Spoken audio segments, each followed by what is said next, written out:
Buenas tardes, casi ya por el horario. Buenos días porque no hemos comido. Me toca el inmenso placer de presentar una mesa que me parece absolutamente importante e interesante, que tiene que ver con la visión que tenemos de las comunidades. Se titula algo así como Las comunidades vistas, lo voy a leer para decirlo perfecto, las comunidades vistas por sí mismas. Esto solo voy a hacer una introducción de 2 minutos.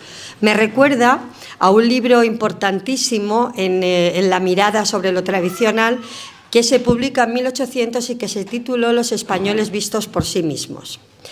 En aquel caso y en otros tantos partimos de una paradoja, y es que el vistos por sí mismos en realidad durante mucho tiempo ha sido vistos por los sujetos reflexivos, por los investigadores, por los docentes, por la gente de la academia que miraba al pueblo desde arriba, metafóricamente, y emitía juicios sobre lo que era música tradicional, sobre lo que era propio de las comunidades. Afortunadamente, en estos momentos, y sobre todo con estos ponentes que tenemos aquí, vamos a tener la oportunidad de escuchar qué es lo que la comunidad, es decir, los portadores y esa comunidad patrimonial de la que hablaba Elena en el primer día, que parece que han pasado 3, pero ha pasado ni uno siquiera casi, nos comentaba. El primer ponente va a ser Juan Vila, que es alguien tremendamente apasionado de la música tradicional y que pertenece a la agrupación de animeros de la Posá, si no me equivoco. Y su compañero, que se nos ha colado merecidamente en la mesa, y estamos muy contentos. Yo les voy a dar la palabra inmediatamente para que ellos nos cuenten esa visión que tienen sobre la comunidad. Cuando quieras, Juan. Bueno, el ponerme a mí... ¿No se oye? Sí, no está apagado. No. Sí, sí, vale. La técnica no es lo mío, ¿eh? Bueno, ahora... Bueno, quiero agradecer que me hayan invitado a mí. Mis méritos son 0. Únicamente concurrió un accidente. Cuando se estaba cayendo este mundo, yo estaba allí. Y lo voy a contar. Cuando este mundo campesino se caía, me pilló en medio y vi el derrumbe. Y ahora veo el renacer, con un paradigma distinto, pero... Y voy a explicar un poco cómo vi yo aquello, y ya está. O sea, mi único mérito es haber estado presente en la debacle. Y yo le he titulado Testimonio de un ocaso. Como ya va uno teniendo una edad y... hace unos exordios, cuenta batallitas y tal, como Carlos González, voy a leer. Me voy a apoyar un poco en unas imágenes para no hacer tedioso el asunto. Voy a tratar de hacerlo con agilidad. Testimonio de un ocaso. Comala. Habíamos asistido a la agonía de nuestros pueblos. Nuestras gentes estaban sirviendo de pasto al desarrollo económico de los años 60 y principios de los 70, abandonando sus casas, sus familias, sus vecinos y sus modos de vida. Se iban de peones a Badalona o a Alemania, de operarios sin cualificación a Hospitalet, de porteros a Alicante o de camareros a Benidorm o a Palma. En el resto de la España rural pasaba lo mismo. Era algo así como lo que describe Juan Rulfo en su novela Pedro Páramo. Recuerdo días en que Comala se llenó de adioses, y hasta nos parecía cosa alegre ir a despedir a los que se iban. Y es que se iban con intenciones de volver. Nos dejaban encargadas sus cosas y su familia. Luego, algunos mataban por la familia, aunque no por sus cosas. Sucumbió una sociedad completa, una manera antigua de entender el mundo. Lo hizo además de una manera vergonzante. Nadie quería entonces ser de pueblo. Era como un estigma. Avergonzaba manifestar las señas de identidad de los pueblos. Por el contrario, lo avanzado era comprar sofás de Sky, mal chapurrear canciones en inglés discoteca, llevar camisas horteras y sustituir los viejos muebles de la cocina por otros nuevos de formica. Las hijas de aquellos primeros que se fueron empezaban a venir de vacaciones en verano y nos enumeraban a muchos del pueblo. No hago estas consideraciones desde la nostalgia. Aquel mundo rural tenía unas características sociales casi feudales, pero tenía al mismo tiempo una velocidad honda y una dignidad ejemplar en sus sofocados sojuzgamientos. A mediados de los 70 del pasado siglo, algunos aún éramos jóvenes entonces, nos sumamos a los viejos animeros y pensábamos que era la hora de dignificar el legado de la sociedad rural que acababa de fallecer sacrificada al implacable desarrollo industrial y urbano que hoy campea impúdica e insolentemente, dejando a las personas sumidas en el desamparo afectivo como nunca antes. Las ruinas del éxodo. De esta manera que cuento, fue como muchos asistimos hace 50 años a la devastación que para la sociedad campesina supuso el llamado éxodo rural. Este cambio no solo alteró el paisaje social y económico del país, sino que también tuvo un efecto devastador en las manifestaciones culturales campesinas, incluida la música tradicional. Cuando yo entré en esta música en los años 70, ya no se conservaban, salvo contadas excepciones, grupos de animeros que siguieran cumpliendo con los rituales ancestrales. Sí que había aún pequeños grupos poco numerosos, contadísimas personas en suma, que todavía tocaban para bailes cortijeros y rondas. El vacío demográfico había pasado como una galerna, llevándoselo todo por delante. Quedaban pocos músicos que conocieran con solvencia las encordaduras, temples y estilos de los distintos instrumentos. De hecho, la orquestación ya solo era a base de guitarras transportadas, puesto que los viejos instrumentos de órdenes, encordados con tripa, no habían resistido las tensiones de las nuevas cuerdas de nylon y habían tenido que ser sustituidos por guitarras convencionales. Yo tuve la suerte de tocar y enseñarme con aquellos viejos músicos rurales, quizás los últimos, y de tocar con ellos en bailes cortijeros, en rondas por caseríos y aldeas y en pedimentas de ánimas. También se quebró por entonces la transmisión oral, aquella con la que yo aprendí, entre otros con el tío José del Nevazo, con Pedro del Buitre, con Juan el Maestro, con Antonio del Calarico. Te enseñaban las posturas, los transportes y el golpe, insistiéndote en que lo principal era el acento, la mano derecha. Y tú a darle y a tocar con ellos. Así no, nene, te decían. Y a fuerza de imitarle y de escuchar así no, nene, terminaba uno aprendiendo a hacer las mudanzas y a llevar el golpe. Pero nunca te decían está bien. Simplemente no te decían nada y uno comprendía entonces que era así como debía de hacerlo. Aprendíamos por imitación. Los que bailaban también aprendían imitando a los mayores. En el repertorio llevábamos piezas de baile suelto, malagueñas, seguidillas varias, y jotas y hierbabuenas. Y baile agarrado, valses, mazurcas, pasodobles, polcas, etc. Y hasta piezas que hoy horrorizarían a los guardianes de la tradición, como la raspa o el bayón de Ana, por ejemplo. Es que era así. Lo tocábamos todo con naturalidad, sin plantearnos si era auténtico o no. Eso de la autenticidad ha venido después. Nosotros simplemente tocábamos. No considerábamos en absoluto que hiciéramos folclore. Folclore, pensábamos nosotros, era lo que hacían los coros y danzas o unas gentes que venían de esa parte de Murcia a grabarnos y que se titulaban Peñas Huertanas. Eso sí hacían folclore, que era como lo nuestro, bueno, parecido, pero haciendo teatro y disfrazándose. Además, tocaban las cosas siempre igual, con las mismas notas y las mismas coplas, y haciendo coro, como si fueran canciones. Y a mí eso me parecía aburrido. Además, bailaban todo igual, como ballet. Querían o pretendían que eso que llamaban ellos folclore fuera como esto viejo nuestro. Pero no lo era. ¿Dónde va a parar? A nosotros no nos gustaba el folclore. Preferíamos la vieja música de siempre. El tiempo fue pasando y ya dejó de haber gente en los cortijos. Luego se abandonaron también las aldeas y los pequeños pueblos hasta no quedar nadie en absoluto. Aldeas notables como el Retamalejo, las Lomas de Gadea, la Junquera, que llegó a tener parroquia propia, el Mancheño, la Casa Mula, Santonge, el Moralejo de Arriba, Derde, que llegó a tener una escuela con 60 alumnos, la Olla del Marqués, Millán, Bujéjar y un largo etcétera, hoy están todos en el suelo. Y el silencio se ha enseñoreado del paisaje. Este vasto espacio serrano y campesino a caballo entre las provincias de Murcia, Almería y Granada es hoy un desierto demográfico. Da mucha pena mirar las ruinas de lo que un día estuvo lleno de vida, donde la gente se amó, lloró, rieron, velaron a sus muertos, alumbraron niños, tuvieron ilusiones y fatigas, donde hemos tocado tantas veces para que bailaran los vecinos, donde estremecía ver bailar a algunas jovencicas bien apañadas, y allí donde hemos acompañado misas y romerías. Hoy es todo como un gran cementerio de la memoria. Solo queda la evocación. La música participativa tradicional que hemos vivido los que ya tenemos una edad era aquella en la que la gente no solo escuchaba, sino que también participaba activamente, ya fuera cantando, tocando instrumentos o bailando, y solía estar relacionada con festividades rituales o con la vida cotidiana simplemente.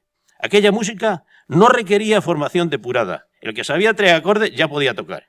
Pero también el virtuoso tenía espacio para la creación melódica sobre una base armónica que se sabía fija, o para realizar alardes de acompañamiento, marcando bajos, haciendo adornos o punteando falsetes, sin aburrirse. Aquellas músicas reforzaban con naturalidad la identidad cultural y los lazos comunitarios. Era una música de pequeña escala. Este asunto de la escala es muy importante. Esta nunca fue música de masas. Tiempos modernos. Ya queda poco. A principios de los 80 se inició un exitoso proceso de recuperación de aquellas músicas campesinas con las formas interpretativas tradicionales y huyendo de la folclorización. Para teatralizar ya estaban los grupos folclóricos habituales.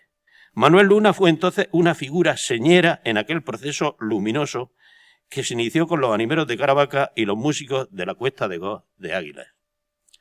Fruto de aquella agitación, hoy han salido grupos de música tradicional por todos lados que se llaman cuadrillas. Eso en sí mismo no es malo, sino todo lo contrario. Pero como pasa en todo, junto a cuadrillas con enjundia y fundamento y sentido de lo que son y representan, hay otras que reproducen los códigos del costumbrismo. Es decir, han transformado todo en una caricatura superficial o artificial, donde se presenta la tradición como un mero espectáculo para consumo masivo, sin conexión ni referencia con el mundo del que procede. Hoy, desde mi punto de vista, y salvo honrosas y magníficas excepciones, todo suena igual. En general, son reproducciones miméticas, tanto en repertorio, estilos, afinaciones e instrumentación, sin matices. Han desaparecido los estilos locales y diferentes, y cuesta distinguir unas músicas de otras. Hay un reduccionismo y una simplificación a la hora de tocar, sin carácter. En realidad, este tipo de cuadrillas, no todas, claro, reproducen el mismo formato y concepción que los coros y danzas, pero sin disfrazarse. Incluso hay algunas cuadrillas que unas veces actúan como tales y otras veces se travisten, se cambian de nombre y se convierten en grupos folclóricos y viceversa. En todo caso, prima el concepto de espectáculo, de actuación. De hecho, muchos, si no la mayoría de los encuentros de cuadrillas, no tienen relación alguna con ninguna celebración colectiva tradicional del lugar. Son convocatorias con vocación multitudinaria y con carácter de espectáculo, con escenario incluido como elemento verificador de que es algo folclorizado, en mi opinión. No digo todo esto como una crítica destructiva, ni siquiera juzgo si está bien o mal. ¿Quién soy yo para eso? Y naturalmente huyo de asignar certificados de autenticidad a nadie. Simplemente lo digo como constatación evidente de que el cuerpo social que creó estas músicas y ese concepto participativo ya no existe. Es como ponerle a alguien la ropa de otro. La música ha dejado de ser de pequeña escala, para la que estaba concebido, y ha pasado a ser de masas, con orquestas de hasta 20 músicos o más. Cosas así, desaforadas.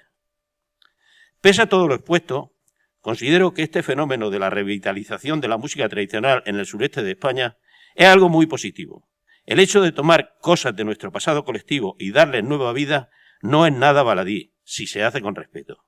Y además cobra aún más sentido si en torno a esa música se generan nuevas formas de relacionarse colectivamente y no dejan de ser también, de alguna manera, fiestas participativas, aunque tengan otro carácter y otras pautas distintas a las de una sociedad rural. Este mero hecho ya es un valor que otro tipo de música actual ha tendido a eliminar. Aunque se esté tomando algo del pasado, realmente tiene sentido. Está vivo en nosotros. La sociedad que lo vio nacer ha muerto, pero nosotros conservamos eso. Y por último, comparecencias desamparadas. Mi comparecencia en esta música ya a mi vejez. Para algunos de los de entonces, tocar ahora con el formato actual, donde hay actores y espectadores, es como tocar para nadie. Poca gente percibe hoy esto como en realidad es o fue, y tampoco sería posible, ni a lo mejor deseable. La música tal vez sea la misma, pero el foro al que se dirige es otro bien diferente. Es otro el paradigma. La realidad es que se han vaciado los pueblos y desaparecido sus celebraciones, y ya no hay espacio para esta música en su ámbito natural. Así que cuando ahora tocamos los de entonces y miramos alrededor, sentimos un desamparo grande. Es como tocar sin un propósito. Queda muy poco. Esta música ha quedado huérfana y ahora es como si hubiera ido a parar a familias de adopción, que seguramente la cuidan, la alimentan, la miman, cumplen, incluso pueden amarla, pero no llevan su sangre ni hablan su idioma porque es hija de otra cultura. Eso hace que para muchos de los músicos viejos como yo, tocar en determinadas manifestaciones y eventos actuales, generalmente de origen urbano, sea una comparecencia desamparada y probablemente triste. Pero aún más triste y desamparada es la comparecencia en los pocos espacios rurales donde aún se celebra alguna fiesta. Celebración que casi siempre revisten con una estética rociera y la omnipresencia de su correspondiente coro rociero y olé, como remedio impostor de lo tradicional. Sentimos entonces que la nuestra, con la música vieja, es una comparecencia desamparada, absolutamente desamparada. Pero, ¿hay otra alternativa? ¿Es mejor una muerte digna que una existencia oprobiosa? Respuesta no tengo. Contradicciones muchas. Y para terminar, una reflexión. El valor simbólico, lo que algo representa para un colectivo humano, es muchas veces más importante que lo que la cosa es en sí materialmente. Por eso hago desde aquí un llamado para que no olvidemos los orígenes, el simbolismo último de esta música y la fiesta que en torno a ella se celebra, y su significado hondo, que es justamente lo que la dignifica, huyendo de folclorismos fáciles al uso común en estos tiempos de planitud y yanquipestilencia, en palabras del escritor Miguel Sánchez Robles. He dicho.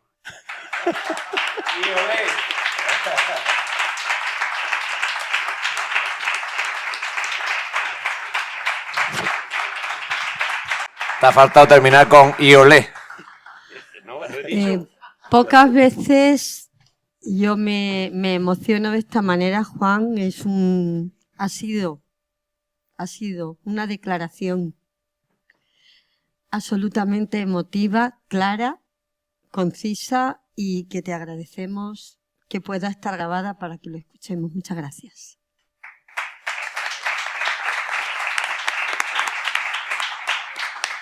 El segundo participante de esta mesa, que me temo también nos va a emocionar, Antonio Mirón, que trabaja en las zonas de más al sur, me parece que Juan, ha preferido ser él quien se presente y no seré yo quien evite esta cuestión. Cuando quieras. Vamos a ver si atinamos con... Hola, buenas tardes. Pues lo primero, como el protocolo, que siempre me dicen que me lo salto a la torera y quedo muy vasto, agradecer a las instituciones, a Julio por invitarme y por el trabajo que hace, que es grandísimo, y al resto de ponentes que han estado con un nivel excepcional.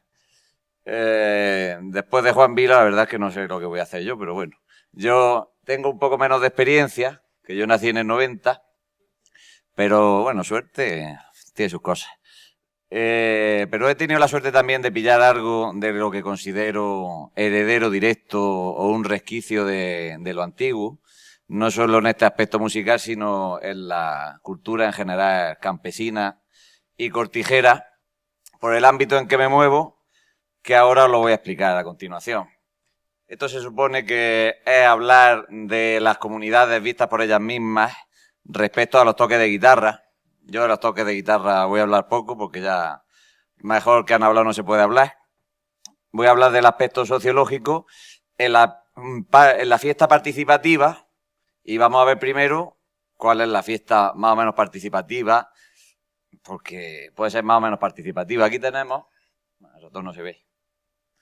Aquí tenemos este baile que es de 1975 en la Plaza del Pueblo en Chiribés y como veis pues los bailadores van bailando con algo que pretende ser indumentaria tradicional, ¿no? O algo parecido. Pero están bailando.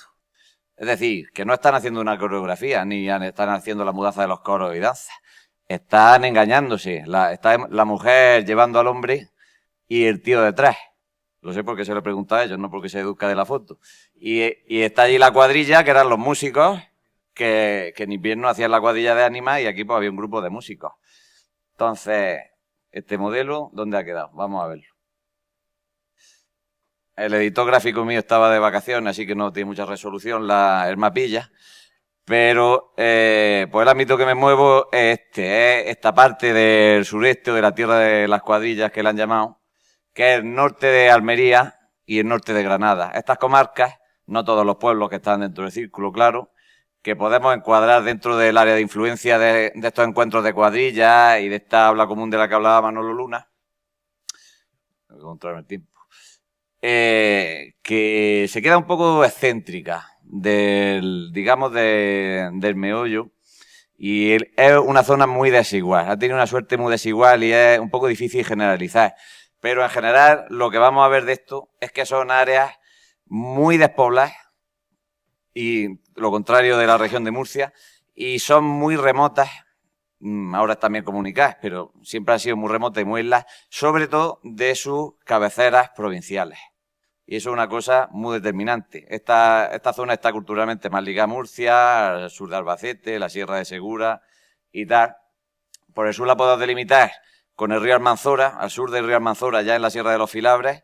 Lo que ha llegado a nuestros días, pues, es el recuerdo de mujeres de 85 años que hay ahora que vieron a su madre bailar, con suerte. Pero de ahí para arriba no. De ahí para arriba en muchos sitios de la Sierra de las Estancias, donde ahora veremos que hay un núcleo muy fuerte, es donde ha seguido esto más vivo, digamos, la fiesta participativa y siempre hablo en correlación con los toques de guitarra porque, como han dicho antes, cuanta más densidad haya, más se ha conservado diversidad de toques, de falsos, de melisma y de riqueza general. El modelo participativo, este de los encuentros de cuadrillas, que creo que es el mismo año de la foto que ha sacado Juan Vila, bueno, pues es lo que ha impulsado en gran medida la riqueza de la revitalización de muchas cuadrillas de ánimas que tenían sus ritos, tenían sus músicos y al amparo de esto pues se ha puesto el solfa otra vez. Pero yo, una de las ideas principales que quiero exponer es qué vida le queda a este modelo o qué giro lleva. Porque yo mismo estoy viendo que esto no está sirviendo para revitalizar la música tradicional, está dando otro sesgo.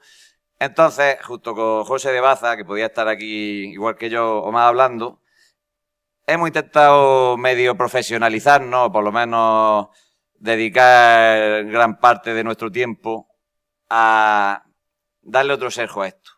Porque hemos visto que, como vais a entender, está en una situación bastante precaria, a pesar de lo que pudiera parecer. Arriba en la anterior foto teníamos el escenario con los bailadores arriba, también dejan espacio abajo para bailar, muchas veces no es suficiente. Aquí, por ejemplo, pues ya lleva un girillo distinto. Esto es lo que hemos conseguido hacer en María, que es pues que arriba están los músicos solos, tampoco cabría mucha más gente, y el baile abajo procurando dejar un ralico para el baile, que es una cosa que cada vez se ve más. ¿Dónde tengo el mega ratón? Esto es una actuación. Esto pretendíamos que fuera un baile, pero al final pues fue una actuación, porque esto nos invitaron los coros de danza, en los coros y danzas de Lorca a tocar allí en la calle Corredera, igual que habían tocado ellos y otros grupos folclóricos internacionales. Y nosotros dijimos, pues vamos a hacer un baile, vosotros ponedlo como que es un baile participativo y tal. A la hora de la verdad, el único que llegó allí fue Nicolás Galeano y bailó con los bailadores de María, pero fue pues, una especie de actuación. Es importante el espacio. Si queremos que la cosa sea participativa, el espacio tiene que prestarse a ello. Ahí tenemos el Teatro del Óvalo, de Vélez Rubio, que voy a hablar bastante de Vélez Rubio, aunque no es mi zona principal. Pero, ¿qué participación cabe ahí? Ese es un espacio donde están las cuadrillas y grupos folclóricos toda la tarde, con esa inclinación, además un calor sufocante, esto puede ser distinto. Esto es una especie de salón social que tenemos. Esto es la línea de trabajo que intentamos hacer, José y yo. Esta es otra cosa, ¿eh? Se parece un poco más, hombre, no un baile antiguo en una cocina o en una era, pero quiere ser algo más parecido. Ya obliga a la gente a estar un poco más incómoda como espectadora. Así que tenemos esa disposición a la microfonía. Normalmente no hemos podido renunciar en situaciones de estas porque, pues básicamente no se oye. La gente no para de... habla fuerte y no se oye. Y además llevábamos unos cuantos zagales en las cuadrillas que tienen voces poco potentes y si en la microfonía no se oye. Es un problema muy grande, como han dicho antes, porque normalmente los técnicos de sonido, si es que tenemos técnicos de sonido, que muchas veces es la concejala de Cultura, no saben sonorizar en general y esto, pues menos todavía. Para las instituciones, como podían ser la Diputación de Almería, pues el folclore es esto. Esto es lo que se ha visto. Y en Granada mucho más hay tradición de esto. Pero es que incluso modernamente, pues se ha, con la moda, digamos, el auge de estas cuadrillas, pues ellos, al ralentí de esto, pues pusieron encuentro de indumentaria, música y baile. Esto salió de una idea que dejó caer mi amigo Paco Martínez Botella a sus supuestos contactos de la Diputación, de hacer encuentros de cuadrillas en la mitad sur de la provincia de Almería, que como habéis visto en el mapa, carece de cuadrillas y ya la gente no se acuerda de nada de lo que tenían. Y entonces ellos, como sus vecinos son los grupos de estos, pues ellos lo reciclaron y al final se ha quedado en todo lo contrario, un espectáculo coreográfico folclorista al uso, totalmente. Esto, pues, es lo que intentamos José y yo. Esto es Noria. Llevamos 2 o 3 años con esto y la verdad es que está teniendo bastante éxito. Toqué madera, pero se estaban quejando los coordinadores de esto de que estaban teniendo un vacío terrible. Y mira, pues la gente se lo pasó bien. Dan sus migas también, su comida, ponen su barra, procuramos que pongan su barra. Pero el encuentro de cuadrillas de Vélez Rubio garantiza la continuidad de la tradición. Digo Vélez Rubio porque es el que más presupuesto tiene con diferencia. Estas comarcas alejadas de la capital almeriense, pues es Vélez Rubio y Huercalovera. Sobre todo Vélez Rubio tiene un presupuesto salvaje, que se traen verdialeros y los alojan 2 o 3 días allí o grupos de más lejos todavía. Entonces dice, garantiza la continuidad de la tradición.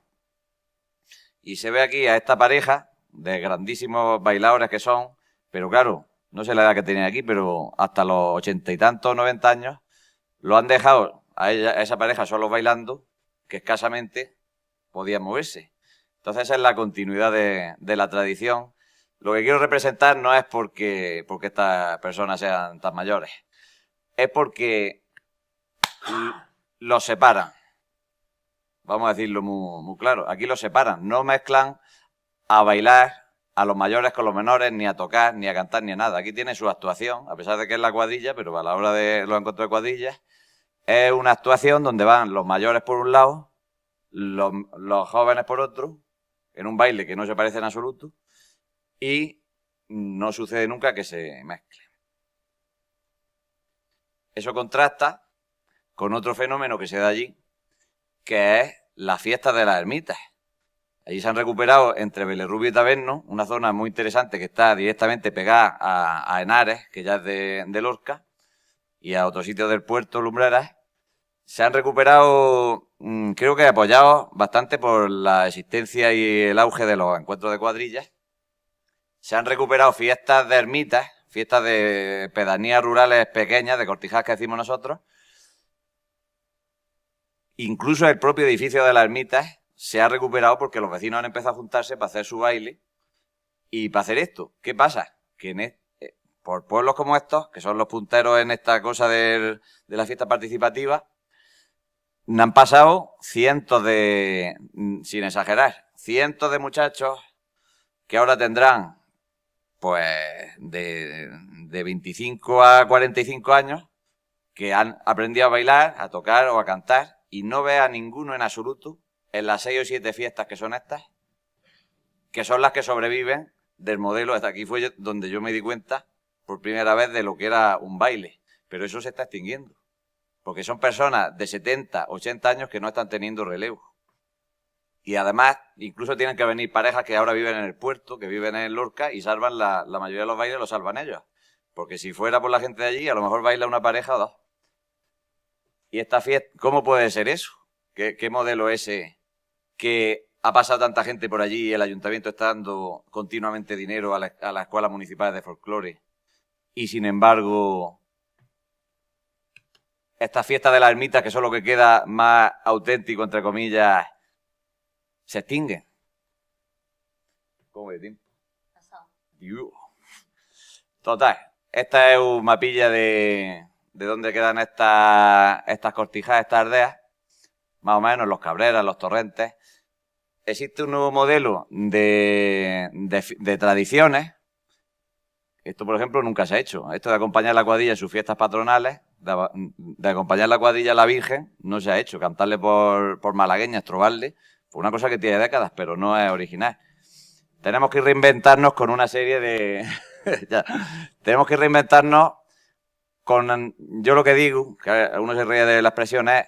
Tenemos como que injertar, es la idea que tenemos. Tenemos que injertar esto antiguo en contextos nuevos. Tenemos que recuperar lo que podamos de lo antiguo, pero también hacemos contextos nuevos como esto, y como esto que es meternos en ecomercados, en mercadillos, en otros eventos de cualquier tipo que incluyan fiesta, barra, alegría. Ya no se va a dar caso antiguo de estos músicos que eran los de taberno.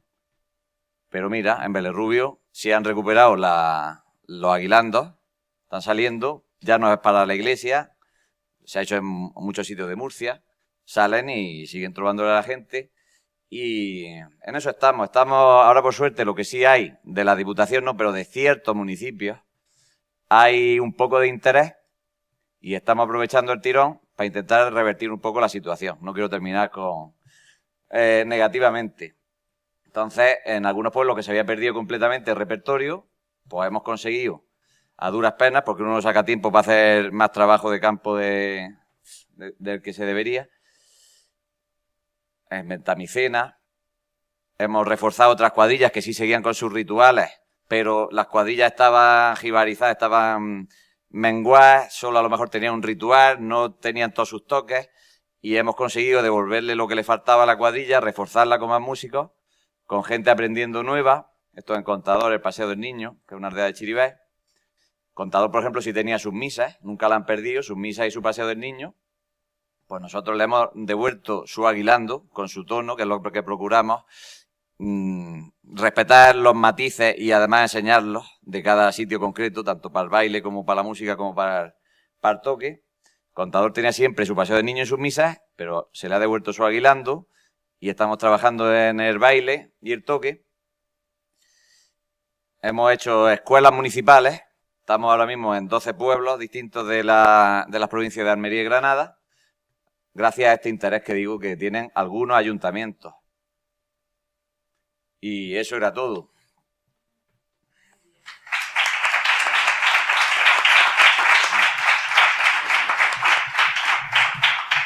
Muchas gracias, Antonio, ha sido aleccionador. Muy contentos de conocer la situación en un lugar yo creo que muy poco conocido, o por lo menos para los que estamos más al occidente. Muy esclarecedor. Bueno, siempre yo creo que una de las cuestiones que estamos viendo aquí es la necesidad de poner en común muchas cosas que hoy no nos está dando tiempo, pero que desde luego creo que es un comienzo magnífico. Para terminar la mesa, Carolina Ibor, antropóloga, profesora en la Universidad de Zaragoza, experta en Teruel, en maestrazgo, si no me equivoco, va a hablar de esta visión de lo comunitario, de la comunidad, en el entorno en el que ella ha hecho trabajo de campo. Y estoy segura que va a ser igual de apasionante que los dos compañeros. Cuando quieras. Gracias. Bueno, pues buenos días a todos y, claro, en primer lugar también quería agradecer a los organizadores. ¿Más cerca? ¿No se oye? No, está encendido. Espera, igual me lo tengo que acercar un poco. No puedo acercarlo. O me acerco yo al... Espera, el de paz, sí, no. A ver. ¿Ahora mejor? Vale. Bien, pues nada, pues estaba diciendo que lo primero quería mostrar mi agradecimiento a los organizadores y en particular a Julio Guillén por haber contado conmigo para participar en estas jornadas y bueno, y abundando en lo que ya se ha dicho, pues un agradecimiento en general a Julio por su trabajo, por haber conseguido dar visibilidad a todas estas técnicas de guitarra tan despreciadas y tan desaparecidas y haber conseguido también que reciban el reconocimiento que merecen. Con respecto a lo que decías, Paz, de vistos por sí mismo y vistos... Pues oye, yo igual soy un poco impostora, porque de la mitad de las cosas que voy a hablar es de la provincia de Teruel. Yo no soy de Teruel, yo soy de Zaragoza. Pero bueno, yo he hecho trabajo de campo allí y sí que he procurado utilizar una herramienta de la antropología que es la observación participante. O sea, yo sí que he tocado y he cantado y mal bailado con ellos. Y en fin, que voy a intentar sintetizar, exponer sintéticamente cuál ha sido y cuál es el estado de salud de estas técnicas en Aragón, que es lamentable, ya lo adelanto, y cuál ha sido nuestra experiencia al respecto, lo que conocemos vaya sobre el particular. A ver, estas técnicas en Aragón están desaparecidas. Las razones, hombre, como todos sabemos, están reñidas con la enseñanza académica, con el aprendizaje académico que no solo no las contempla, sino que las rechaza. Así ha sido hasta ahora. Con la introducción, además, de los instrumentos de púa en las rondallas, la guitarra, pues pierde muchísimas de sus funciones y los guitarros y los guitarricos directamente sobran. Y por otra parte, en Aragón se ha añadido el papel tan tremendo que ha tenido la jota. La jota en Aragón, la jota ha sido considerada el baile típico de Aragón desde finales del siglo XVIII, estamos diciendo. O sea, ha sido tremendo. Y la jota ha estado muy vinculada desde fechas muy tempranas a la exhibición escénica y al aprendizaje académico. O sea, la jota está en los escenarios desde principios del XIX, la jota aragonesa, quiero decir. Y más intensamente desde la década de 1820. Claro, luego se ha convertido, pues se convirtió enseguida en el símbolo identitario regional, incluso nacional español, a finales del XIX, cuando era considerada el himno oficial de España, perdón, el himno no oficial de España, el himno de España, pero extraoficial, la jota aragonesa. Entonces, desde mediados del siglo XIX aproximadamente, ahora estoy intentando finalizar un trabajo que va sobre estas cuestiones. Bueno, otra cosa curiosa consecuencia de todo eso es que la jota en Aragón ha desaparecido como entretenimiento al margen de los escenarios y de las escuelas mucho antes que en el resto de las regiones. Y lo mismo ha pasado, intuyo, con estas técnicas de ejecución en la guitarra. Bien, decía que a mediados del XIX se inició un proceso en Zaragoza capital, empezando por Zaragoza capital porque se trata de fenómenos urbanos, de refinamiento y de adecuación de la jota, en particular de la rondalla, empezaron por ahí, a los gustos musicales y teatrales urbanos, de la burguesía urbana y, bueno, en general a las formas de ocio de esa nueva sociedad urbana. Y se creó así en un modelo de referencia, un modelo de prestigio, como decía ayer Tony Guzmán, que se extendió pues por todo el territorio y que dio lugar ya a finales del XIX o primeros años del XX a los primeros grupos folclóricos y pues, los cuadros de jota que se decía. Quiero decir que en Aragón, por ejemplo, la raíz de los grupos folclóricos no es la sección femenina ni nada de eso, es muy anterior, sí. Bueno, ¿cómo sabemos entonces lo poco que sabemos sobre las técnicas de guitarra? Podríamos hablar, y aquí sí que me podría extender bastante, en las colecciones folclóricas. Las colecciones folclóricas, lo que recogían los colectores, los folcloristas, era fundamentalmente canciones. Son colecciones de canciones, o sea, interesaba la melodía y las letras de las canciones. Si queréis luego comentamos un poco por qué. Pero se ha dejado... se ha dejado de lado el acompañamiento musical. Eso en general ha sido bastante descuidado y por supuesto ya los estilos interpretativos, las técnicas de ejecución era algo que directamente entonces no interesaba. Hay alguna excepción. Por ejemplo, el trabajo que sobre la jota aragonesa redactó a finales del siglo XIX el músico Ruperto Ruiz de Velasco y luego ya a mediados del XX, en el marco de los concursos y las misiones folclóricas que organizó el Instituto Español de Musicología, sí que se hizo alguna grabación y se anotaron algunas partituras que describen la ejecución de melodías en la guitarra y de los rasgueos de guitarros y de requintos. Bien, vamos a hablar ahora también de nuestra experiencia de campo. Bien, nos vamos ya a la época de la transición democrática. Bien, en esta etapa, la jota, en su versión escénica, que era ya prácticamente la única que se conocía, sí que sufrió el descrédito por parte de algunos sectores de la población porque se la relacionaba, pues tenía unas connotaciones como reaccionarias y se la relacionaba con el franquismo, con el nacionalcatolicismo, la Virgen del Pilar. Es una parte de la población porque lo cierto es que siempre la jota ha tenido un colectivo de público fiel y aficionado y completamente fiel.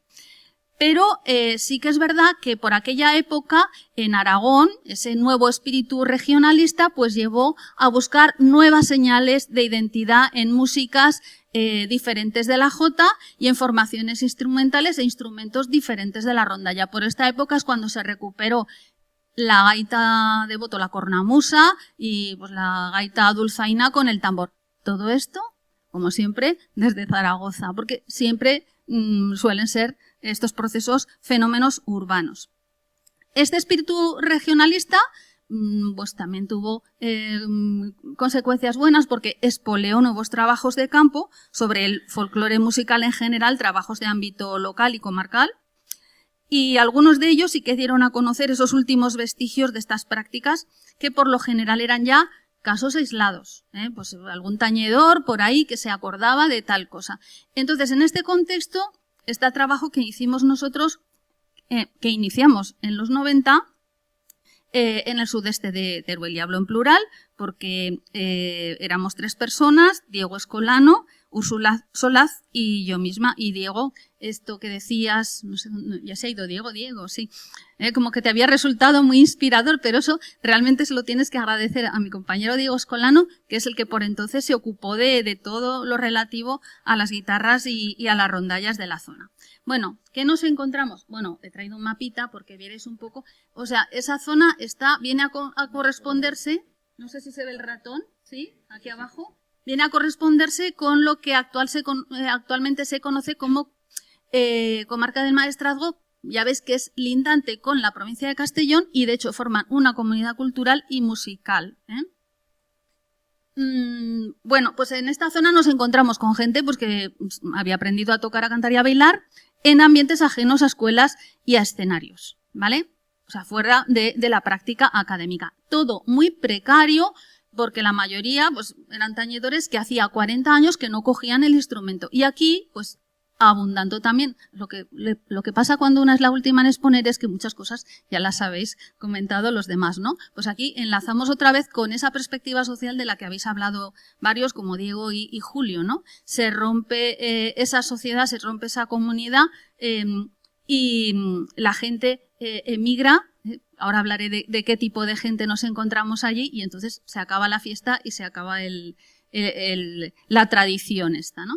Luego, con mi compañero Diego Escolano sí que iniciamos un trabajo sobre las rondallas en el conjunto de Aragón que lamentablemente quedó interrumpido, pero vamos, pudimos constatar que la zona en la que había permanecido con más vitalidad estas técnicas antiguas era en la del sudeste. Bueno, me voy a la gente, a esa gente cuya comunidad se rompió. Los portadores de estas tradiciones, por lo general, eran los masoveros, de los que también habló Tony ayer.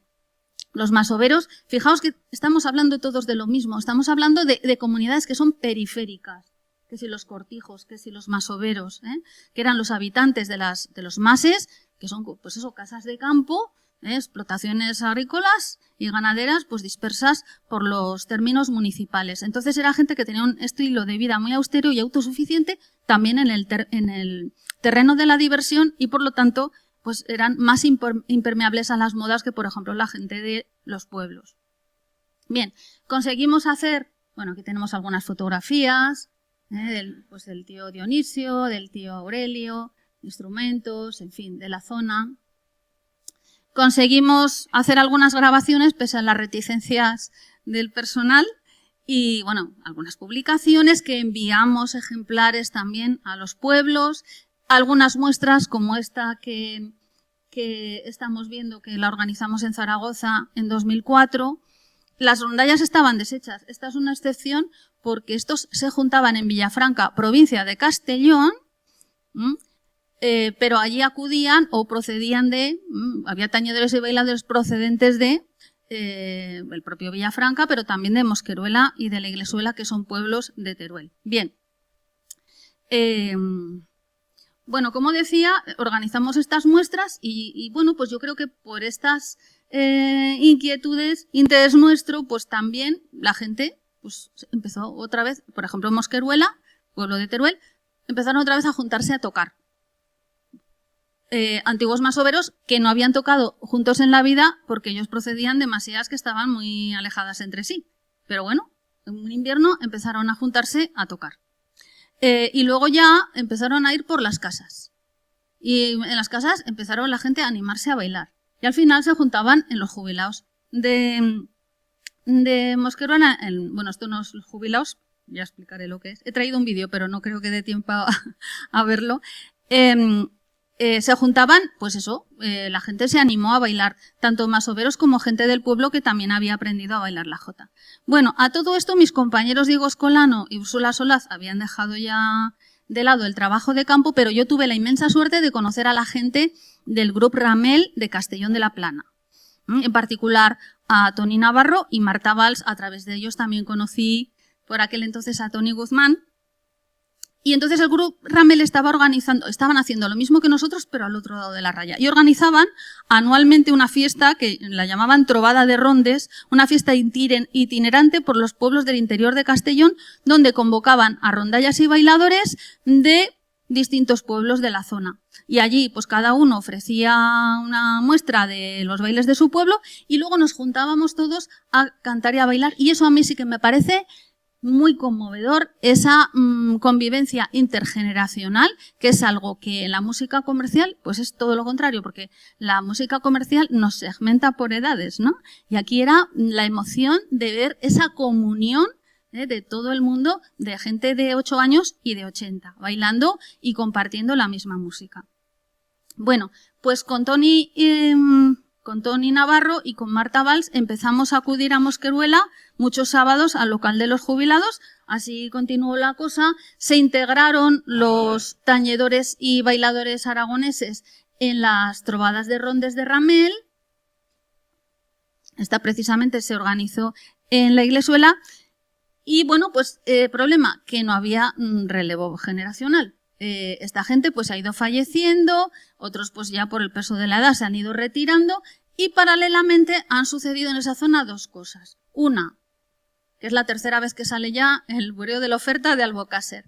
En algunas localidades, tanto de la vertiente castellonense como también la de Teruel, pues se han organizado, emulando las trovadas de Ramel, estos encuentros multitudinarios, que los llamamos macrobureos, bueno, pues que acude mucha gente allí a bailar y a tocar.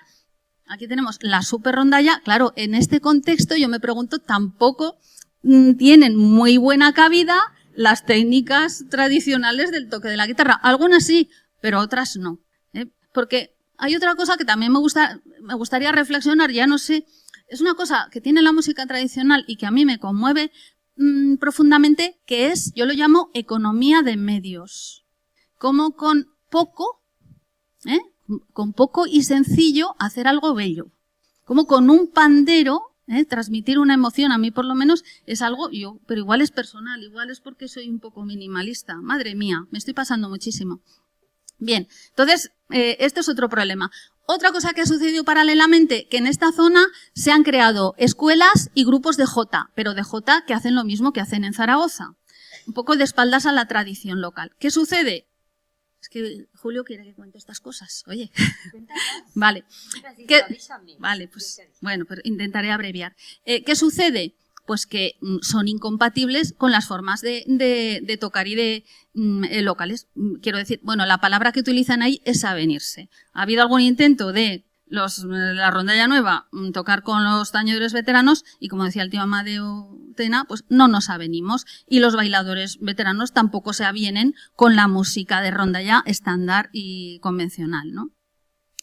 Como a mí me daba mucha lástima que toda esta tradición tan rica pues pasara al otro mundo, sin pena ni gloria, pues nada, inicié yo una cruzada arrastrando a la gente del Grup Ramel, sin los cuales yo no podía haber hecho nada, desde luego.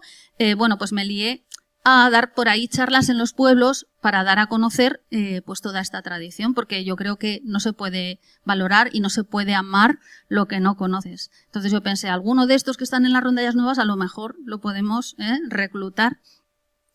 Y bueno, también en el Instituto de Cantavieja, pero bueno, es una cruzada que he tenido que abandonar provisionalmente, pues por complicaciones entre la pandemia y complicaciones profesionales y familiares.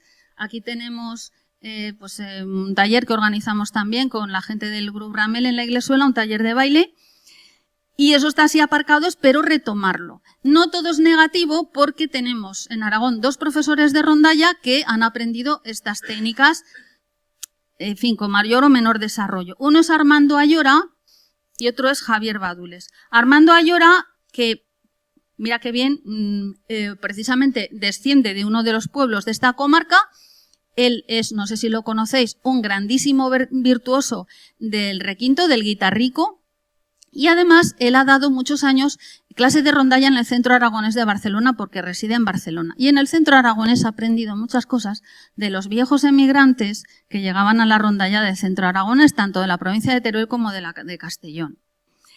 Y de grabaciones antiguas. Y por otro lado está Javier Badules, que es un famosísimo cantador muy galardonado como cantador de jota porque es muy bueno, y también es maestro de rondalla, ha dado clases por los pueblos de Huesca. ¿Y quién se apuntaba a las clases a la ronda de los grupos de los pueblos de Huesca? Pues también viejos tañedores de los que yo he aprendido, y también por lo visto ha aprendido pues eso de documentarse con los trabajos etnográficos de los demás. Bueno, y ya lo dejo aquí. Muchas gracias, Paz, y muchas gracias y perdonad porque me he extendido un poquito más de la cuenta. Bueno. ¿Hay alguna pregunta rápida?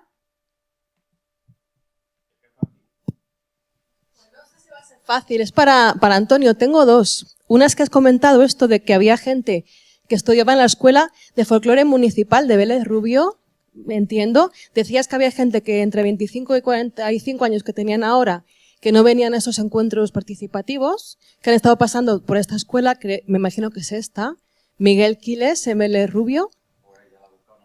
Sí, es que además estoy viendo que tienen en el cartel bailes locales que enseñan postizas, guitarra, danzas tradicionales andaluzas, todo esto.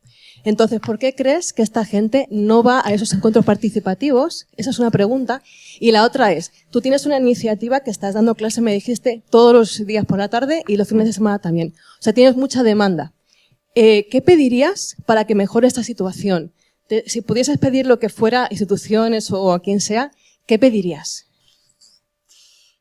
Pues efectivamente, sí, ya no, hombre, no quería mencionarlo, pero sí, ha habido las escuelas que había allí, por desgracia, en este hueco que ha habido, primero de que se perdiera totalmente y luego de que empezaran los encuentros de cuadrillas, en Vélez Rubio sobre todo, y de ahí ha irradiado al resto de la provincia de Almería, y más excéntricamente todavía a la de Granada, cosa curiosa, porque como vimos, la cuadrilla de ánimas de Galera fue la primera que fue al encuentro de Barranda, luego, sin embargo, se ha quedado allí a tomar por saco. Y en la provincia de Granada hay una línea, que eso no me ha dado tiempo a comentarlo, hay una línea muy extraña entre grupos de representación folclorista, cuadrillas de ánimas y cuadrillas. Ahora, como está de moda lo de las cuadrillas, algunas se hacen llamar cuadrillas, pero son grupos folclóricos. Lo que sí tienen bien son sus rituales, pero eso no quiere decir que lo otro tenga salud. Y de hecho, algunas de ellas mismas no se consideran cuadrillas de ánimas. Tienen su ritual perfecto, asociado a toda, bueno, perfecto quiero decir, conservado igual que antiguamente,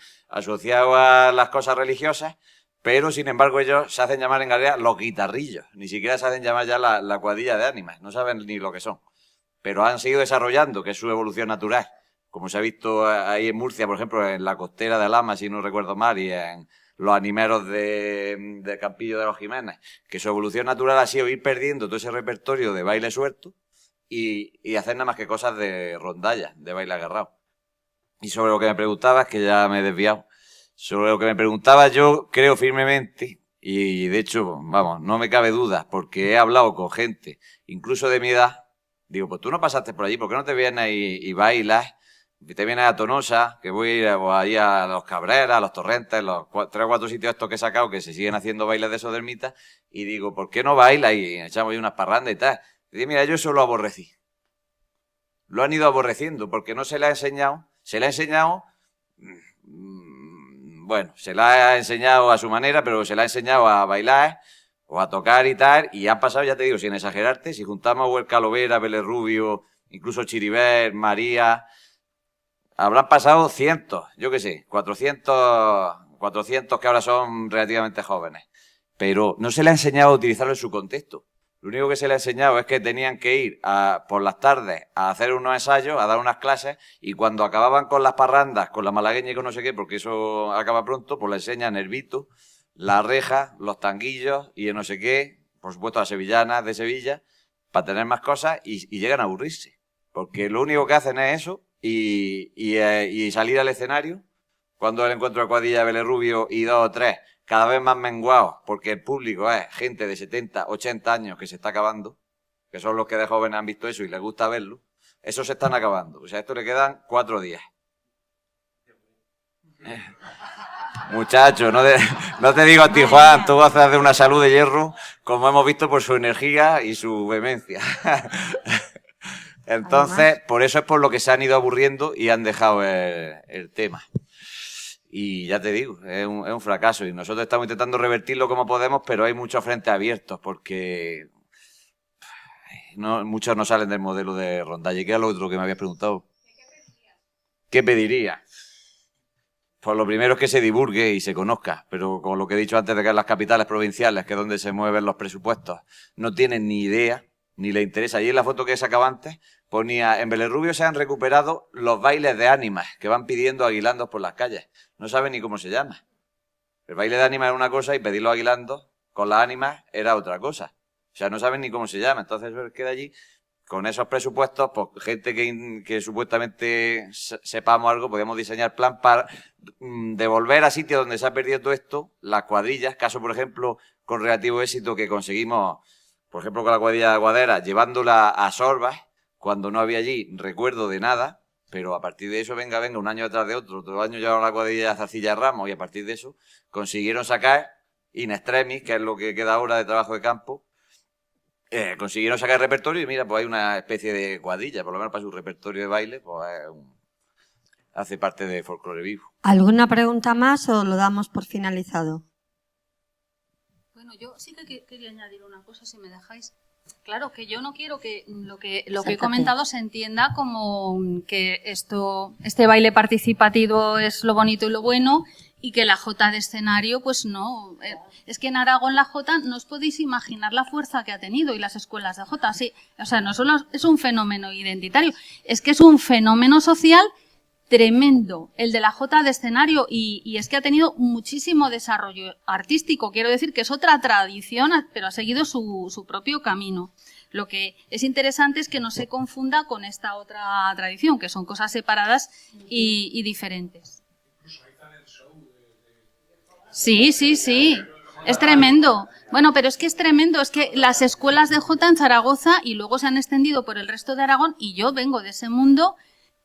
Pues es que, por ejemplo, han sido el primer contacto con la formación musical de muchísima gente, que luego han permanecido en el mundo de la jota, pero luego otros se han ido, yo qué sé, pues al rock and roll o lo que sea. Incluso hay muchos artistas plásticos, que tú hablas con ellos y, pues es que yo de pequeño tocaba la bandurria. Es que igual que a los ricos los apuntaban a piano y a violín, pues yo creo que a los pobres nos apuntaban a la jota. O nos apuntaban a nosotros, porque yo lo hice por voluntad mía cuando tenía 7 años, porque ya me iba ese mundillo, claro que sí. Pues damos por terminada lo que es la mesa redonda. Os agradecemos la asistencia, por supuesto, la participación, y creo que de aquí puede salir algo muy, muy chulo.